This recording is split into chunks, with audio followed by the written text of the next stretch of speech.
Hey, all, it's Miss Johnson. The assignment today is called Xbox factoring. You're just gonna go ahead and factor all of these quadratics. I've written up a step-by-step factoring guide that's posted on the Unit 3 Schoology, as well as this assignment, but I'm just gonna go ahead and do the first two with you. This is part A and B on your worksheet, so feel free to copy along and then do the rest by yourself. So I've got the factoring guide to the left, I've got the question to the right, and we're just going to go, oh no, we're just going to go step by step and go through these. Whenever paint's all scrunched up, it's harder to change colors. That's why I said oh no, but it's fine. Okay, so we've got our question, problem type. A question asks you to factor a quadratic in standard form. We've got here a quadratic in standard form. The answer type, it'll be the same equation, but in factored form, so it's going to look like two parentheses with some stuff in it. Nice, let's get started. Step one, make an X puzzle for your equation. I'm going to draw the X. It says my top number is A times C, so that's 3 times 2. I'm going to put a 6 here.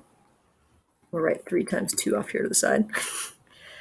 My bottom number is B, the middle number, which is just 7. Great. Step 2. That's it for step 1. I'm going to change to orange. Step 2, find two numbers that multiply to the top and add to the bottom. The hint is we're going to write out the factors of 6, 2, and 3. So we can quickly add them and see that this goes to 7, this goes to 5. We want 7, so our numbers are 1 and 6. I think in the second one, nice, there's some negatives involved. That's good, because the negatives are tricky. But this one doesn't have negatives. All right, great. That's step 2 done. Step 3, I guess, is going to be green. Create a box. We've got our box, and the third step is to fill in this box. The first mini box is 3x squared. That's just where the first term in our original quadratic goes. I like to do it in this order. You can do it in whatever order you like. The fourth mini box, the last one, is the last term of your original equation. And then these last two that we're going to fill in are going to be 6x and 1x. 1x from our X puzzle. All right, that is step 3 done. Step 4 is solve the box. This is where we get two different types of thinking. I'll do part A with one of them, and I'll do part B with the other. This one we're going to use greatest common factors. I'm going to say in this row, each of these has an x. Each of these divides by 3. In this row, there's really nothing in common, which means we put 1. Nice. In this column, both can be divided by 2, and in this column, they both have an x. We can check our work by multiplying these things out and making sure that the top and the left multiply to the thing in the mini box, and they do.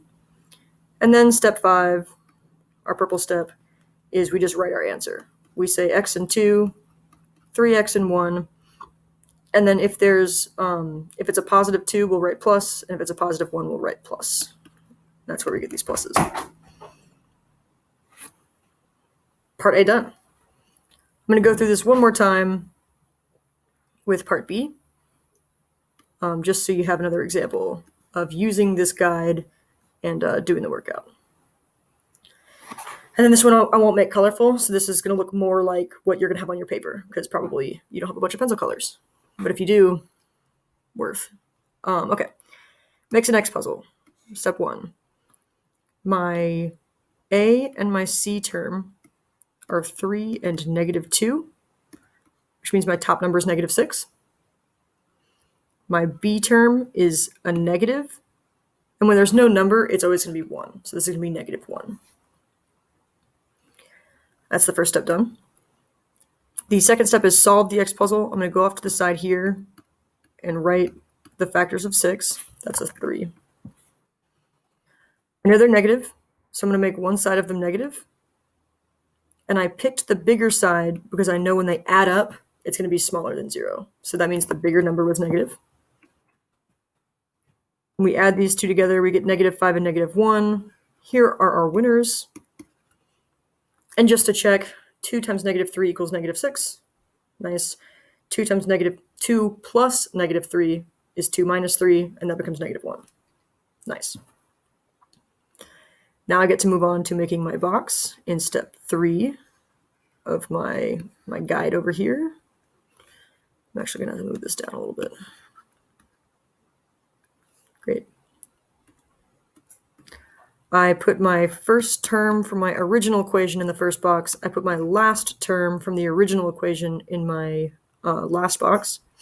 Then I say 2 and negative 3, or what we got from our X box, or our X puzzle, and we add in X's because our guide says we need to add in X's. Step 3 done.